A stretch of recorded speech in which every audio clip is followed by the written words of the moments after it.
የተመሳሳይ ጾታ ግንኙነት በሴቶች እግር ኳስ ላይ በከፍተኛ ሁኔታ ላይ ተንሰራፋው። በከፍተኛ መደባበቅ አያስፈልግም። ሾም እንዳመሰገንከው ምን ያህል ጌታቸው ጅቦን ከልብ እናመሰግናለን። ብዙ መረጃዎችን በመስጠት ብዙ መረጃዎችን በማቀበልና የተለያዩ የስለላ የሚመስሉ ተግባሮችን በመስራት ጭምር በጣም ጠንካራ ስራ መስራት የቻለ ነው። ይሄ ፕሮግራም ወደ አየር ላይ እንዲወጣ አንዱ ምክንያት ነውና በጣም ከልብ እናመሰግናለን ይህንን በማድረጉ። ይህንን ነገር እንግዲህ ብዙዎች ይደባብቁታል፣ ብዙዎች አይቶ እንዳላዩ ያልፉታል። ግን በተደበቀ ቁጥር እየበዛ ነው፣ እንዳሸዋ እየጨመረ ነው ያለው። ስለዚህ በአስቸኳይ መቆሚያ መኖር አለበት የሚል አቋም በመያዝ ሲዲ ስፖርት ነገሩን ከስር መሰረቱ በማጥራት በኢንቨስቲጌሽን መንገድም ስራዎችን በመስራት ይህን ፕሮግራም ይዞ ለመቅረብ ተገዷል። ይሄ እንግዲህ ትውልድ የሚያበላሽ የነገ ትውልድ አሁን ትሰማለህ ግርምዬ የሚለቃቸውን ድምጾች የቀድሞ ተጫዋቾች እነ ህይወት ደንጊሶ እናት ልጅ አልባ ማድረግ ምን አይነት መጥፎ ስሜት እንደሚሰጥ አስቡት እያለች ነው እሷ ስትናገር የነበረውና የመጀመሪያውን ድምጽ እንዳሰማ ግርምሾ ፍቀድልኝ ይቻላል። በነገራችን ላይ ስማቸውን አሁንም እንዲታረሙ ስማቸውን ሆን ብለን ጢን የሚለው ስማቸው እንዳይጠራ ነው ያደረግነው።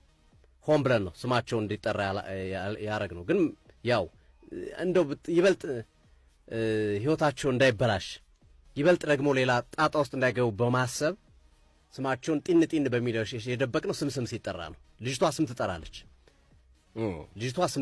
ስለዚህ ስም እንዳይነሳ ማለት ነው። ከከሌ ጋር ግንኙነት ነበር። በጣም ታዋቂ የኢትዮጵያ ብሔራዊ ቡድን ተጫዋቾች ስማቸው ቢጠራ የሚያስደነግጣቸው ሰዎች ናቸው ያሉት እና የኢትዮጵያ ብሔራዊ ቡድን ተጫዋቾች በብዛት የኢትዮጵያ ብሔራዊ ቡድን ተጫዋቾች ናቸው።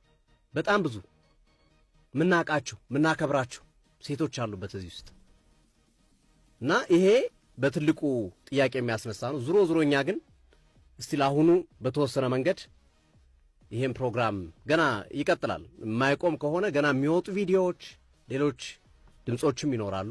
ለጋለጥ ቪዲዮዋቸውን ወደ መልቀቅና መሰል ነገሮች ልንሄድ እንችላለን። የመጠንቀቅ አለባቸው። የመጀመሪያው ስራችን ነው። ይችን ድምጽ አድማጮች እንዲያደምጡት እጋብዛለሁ። ለሴት ግንኙነት እንዳደረግሽ እዚህ ውስጥ እንዳለሽ አሁን እንደወጣሽ ነግረሽኛል አይደል? እዚህ ውስጥ ከማን ጋር አድርገሻለሽ? እኔ ያው ብዙ ጊዜ ያሳለፍኩት ከጥሩ ግንኙነት ነበረኝ። አሁን መቻል እያለችም ከማን ጋር መቻል ነበረች?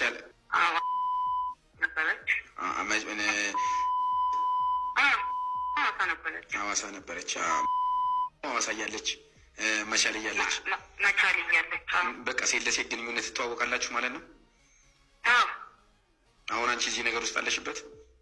የለውበት። ምንድን ነው አላማሽ? አላማዬ እኔ ከዚህ ህይወት መውጣት ነበር። በእናንተ እርዳታ አሁን ከዚህ ህይወት ወጥቻለሁ። ሰላማዊ ህይወት እየኖርኩኝ ነው። እነሱም ከዚህ ህይወት እንዲወጡ ነው የምፈልገው። ከልብ አመሰግናለሁ። እንደሰማችሁት ነው ግርምዬ፣ ግልጽ ነው አይደለ? ስማቸውን ላለማውጣት ነው። ገብቶኛል።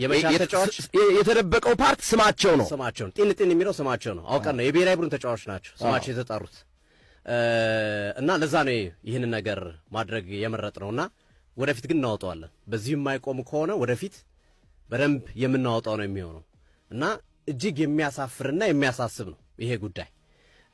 ምክንያቱም ቅድም ግርምሾ አንስተዋል። አንደኛ ከባህላችን አንጻር፣ ከሃይማኖት አንጻር፣ ከብዙ ነገሮች አንጻር ይሄ የተወገዘ ተግባር ነው። በኢትዮጵያ ማንም ሊቀበለው የማይችል ነው። ሁለተኛ የሴቶች እግር ኳስ ኢቭን እንዲጠላ እያደረጉት ነው። ልጆቻቸው የሴቶች እግር ኳስ መጫወት ቢፈልጉ እንኳን በዚህ ምክንያት እንዳይሄዱ የሚከለክሉ ወላጆች እየበዙ ነው። እንዲህ አይነት ነገሮች እየተመለከቱ በመሆኑ ምክንያት ማለት ነው እና ይሄ ነገር አሁን በቃ ሊባል ይገባል። በነገራችን ላይ የሴቶችና ማህበራዊ ጉዳይ ሚኒስቴርም ጉዳይን ይዞታል። ከነ ድምጽ ከነ ቪዲዮአቸው ተይዘዋል። በህግ ክትትልና በምክር የሚታለፉ በምክር በህግ የሚጠየቁት በህግ እንዲጠየቁ ለማድረግ ከፍተኛ እንቅስቃሴ እየተደረገ ነው ያለው እና ይሄ እጅግ አሳሳቢ ተግባር ቀጥሏል። በነገራችን ላይ ግርምዬ ምናልባት ለቲክቶክ እና ዩቲዩብ ላይ ላሉ አድማጮቻችን ይሄ ሰሞኑን የወጣ አዲስ ቪዲዮ ነው፣ ግን ፎቶን ብቻ እናሳያቸዋለን። ለአድማጮቻችን ፎቶን ብቻ እናሳያቸዋለን። ይሄ የምትመለከቱት ቲክቶክ ላይ ላላችሁ ቀለበት ይታያችኋል አይደል? ሴት ተጫዋች ቀለበት ያሰረችላት ነው። ምናልባት ዩቲዩብ ላይ በኋላ ላይ እንለቀዋለን ወይ ለቴክኒሻኖቻችን የሚያሳዩአችሁ ይሆናል። ቲክቶክ ላይ ያሳዩአችሁ ነበር። ሴት እግር ኳስ ተጫዋች ለሴት ቀለበት ያሰረችበት ነው። እንስማት። ህይወት ደንጊሶ ናት ይቺ። በኢትዮጵያ ሴቶች እግር ኳስ እጅግ አስደናቂ ብቃት ካሳዩ ተጫዋቾች መካከል የምትጠቀስ ናት ህይወት ደንጊሶ። የጉዳዩ ከጊዜ ወደ ጊዜ መባባስ ምን ያህል ከባድ ተጽዕኖ እንደፈጠረ በሚመለከት አሁን ውጭ ሀገር ነው ያለችው። እሱም በሚመለከት ትናንት ከምን ያህል ጌታቸው ጋር በነበራት የቲክቶክ ቆይታ ያስቀመጠችው ነው። ተጫዋቾችም አሉ። እኔ በግልጽ አጋልጣለሁ። የተናገርኳት ልጅ ደግሞ አለች። ስለዚህ በግልጽ አጋልጣለሁ። እምቢ ካላችሁ አሁን አይደለም እዚህ ስለወጣው ሳይሆን ሀገር ቤትም ሆኜ ስንቶቻችሁን የተናገርኩኝ ልጆች አላችሁ። ደግሞ እኮ የማያፍሩ ሴቶች ናቸው። የማያፍሩ ለማውራት እንኳን የማያፍሩ ሴቶች በግልጽ እኔ ሴት ነው እንደዚህ መሆን የምፈልገው ሴት ናት የምትመቸኝ የምትል ተጫዋች አለች። እባካችሁ እናንተ ልጆች ስማችሁን ከማጋለጤ በፊት እባካችሁ ትውልድን አድኑ። ምን እባካችሁ በቃ እነዚህ ልጆች ኳስን ሊያበላሹ ነው የሚገቡት። ስለዚህ እራሳችሁ አጋልጣለሁ።